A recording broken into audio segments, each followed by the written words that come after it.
На 11 юли сряда за времето около 22 часа и 30 минути на улица Дългошевско шосе водачът на лек автомобил Сеат Ибиза Петър С. на 18 години от Лом губи управлението над автомобила и се преобръща встрани от пътя.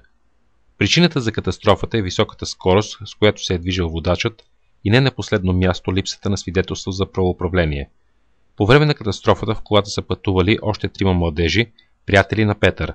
За щастие никой не е пострадал. Всички са живи и здрави. Младежът не е бил пиян. Просто липсата на свидетелство за правоуправление, на шофьорски опит, както и на желанието да се покаже пред приятелите си, го водят до неприятният резултат.